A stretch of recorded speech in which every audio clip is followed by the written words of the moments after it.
Ayan po, mukhang mag-aaraw na po dahil nakasilip na po ang ating haring araw. Ayan po. Ayan. At ang ating mga papaya, ayan po. Kaganda na pong tingnan ng inararaw ng aking abay. Ayan po siya. At wala na rin pong ganong tubig sa tudling. Ayan po. Oh. Konti na lang. Hanggang mamaya po, pag nagtuloy-tuloy po yung araw, ay mawawala na rin po yung konting tubig na yan. Ayan po siya. Maganda na pong tingnan ng ating mga papaya. Ayan po. Malinis na ang pagitan. Dahil inararaw po ng aking abay kahapon kahit po umuulan. Ayun po yung aking abay nasa dulo. Nasa dulo po siya, nag-iikot po siya. At nagtatanim po yan ng punlang siling labuyo sa gilid-gilid. Tinatanim niya po yung aming sobrang punla. Nalagay niya po sa gilid-gilid. Ayun po. Sayang po kasi may tira kaming isang tray na punla. Kaya tinatanim niya po sa gilid ng tudling.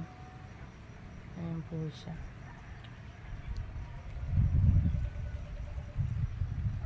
Mukhang mag-aaraw na po dahil nakasilip na po ang ating haring araw.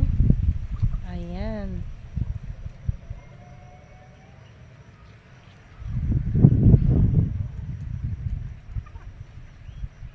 At dahil nag-araw na nga po ang ating mga alaga ay nakalabas na rin ang ating mga manok at ang ating mga alagang pusa. Ayun. Isa po nakaakyat dun sa may drum. As ayun po yung isa.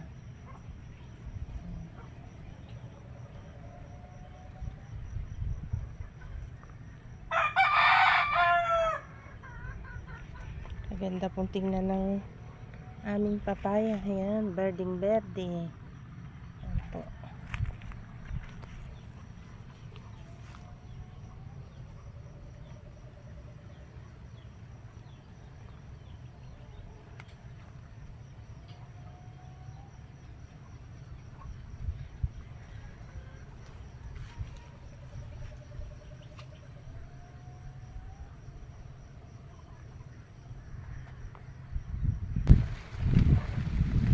Pupuntahan po natin ang aming latundan dito sa gilid ng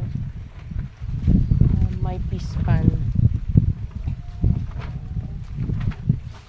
Ayan po ang aming saging latundan. Ayan po, may bunga po yan. Medyo matataba na. Ayan. Ilang linggo na lang yan po ay ma-harvest na rin. Yung isa wala pang bunga pero medyo tumagilid po sa hangin kahapon. Ayan. Dahil medyo malakas po ang hangin kahapon, tumagilid po ang aming saging.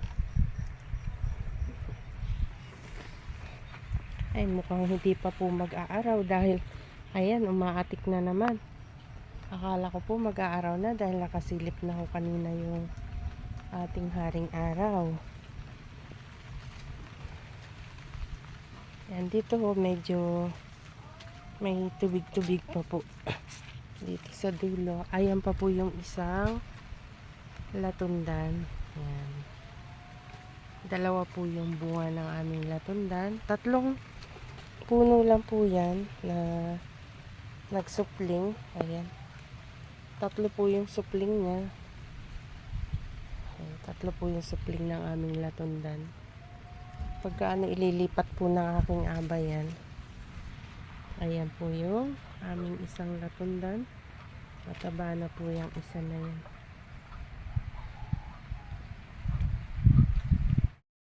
At ngayon po, andito naman po ako sa may ubas. Ayan po ang bunga ng aming ubas.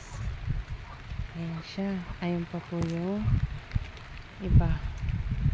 May bunga na po ang aming ubas. Ayan po siya.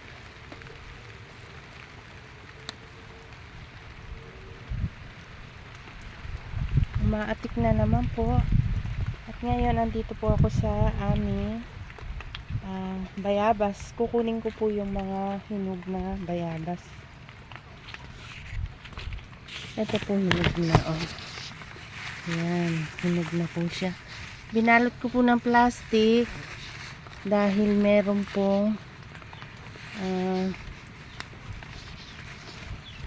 ano ba yun? May putakti may putakti pong dumadapo pagka walang plastic. Ayan po, hinog na po yan. Mamaya po pipitasin ko na. Uuwi ko po sa aking mga anak pasalubong. Uwi po akong baro. Ayan po, hinog na rin. Imported po yan, pero hindi po gaanong lumaki. Ayan po, marami po siyang bunga. Ayan po, marami na po palang hinog. Ayun, no, marami na po palang hinog ang aming bayabas.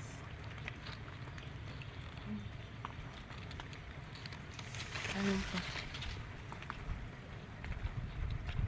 Sa tulo. Ayun po. Ayan. Ayun po ang sa tulo. Medyo malalaki po yan. Ayan. Hanggang makalaw. Hindi na po yun. Ayun pa. Marami na pong hinog ang aming bayabas.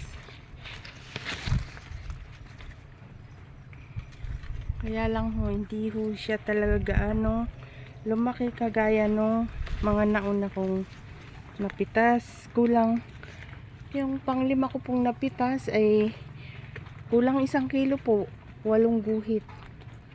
Ito po ang ating kambal na bayabas. Yan, hinog na rin po. Malaki po siya.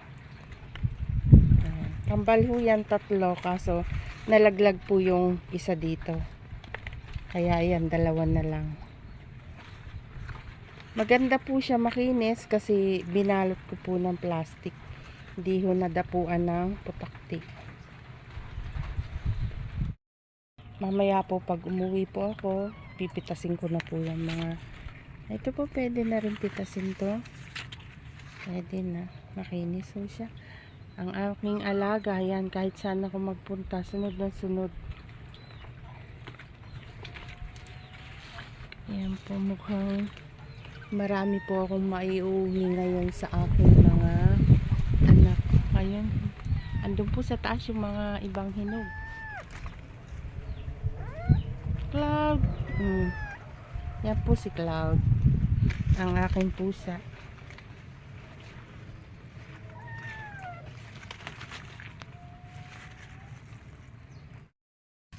Pipitasin ko na po ang mga hinog na bayabas. Ayan po. Unahin ko po itong kambal.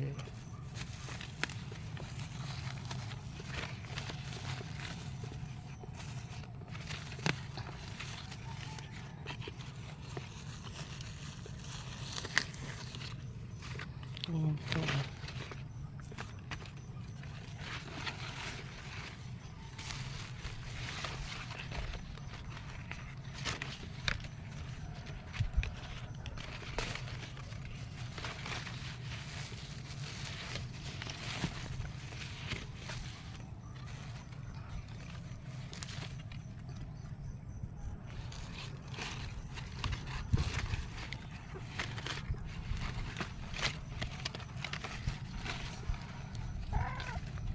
Yan, nakasunod na naman po ang aking mga alaga. Mahirap, medyo mahirap.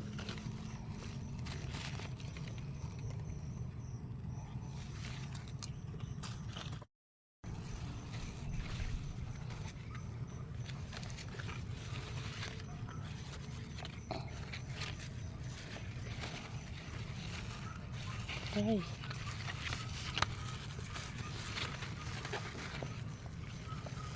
Ayun. Mukhang maghihiwalay na sila.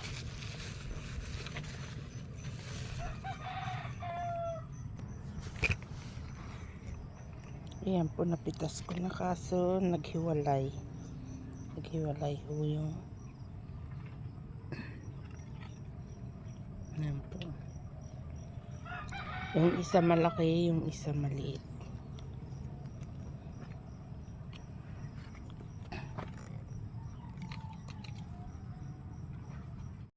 Ayan na po ang aking mga napitas na bayabas. Ayan po.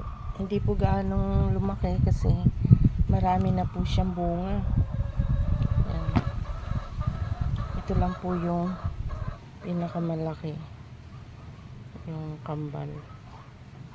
Marami na po kasing bunga. Kaya po siguro hindi na gaanong lumaki ang aking mga imported na bayabas. Ayan. Marami na po sila. Kaya hindi na po lumaki ang ating imported na bayabas. Ayan. Titimbangin ko po yung napitas kong bayabas kung gaano po timbang. Yung isang kambal na malaki. Ayun. Mahigit po siya kalahati. Ayan. Mahigit po yung kalahati ang ating bayabas. Bali, ano po yan? 7 guhit. Ayan, 7 guhit po siya. Malaki na rin. Ayan. 7 guhit po ang isang pirasong bayabas. Ayan. Dahil gabi na po, kami po ay kakain na po ng hapunan. Ayan po ang aming ulam. Nagprito po ako ng tuyo, tsaka po konting talong. Ayan. Tapos nagbulang lang po ako ng saluyot at tsaka malunggay. Sahog niya po ay sardinas. Ayan. Yan po ang aming ulam ngayong hapunan. Kain na po tayo mga kaparmi. Ayan. Ayan po ang aming ilaw. Dahil gabi na, ang aming mga solar ay nakasindi na. Solar lang po ang aming gamit dahil wala po kaming kuryente dito sa bukid. Ayan po.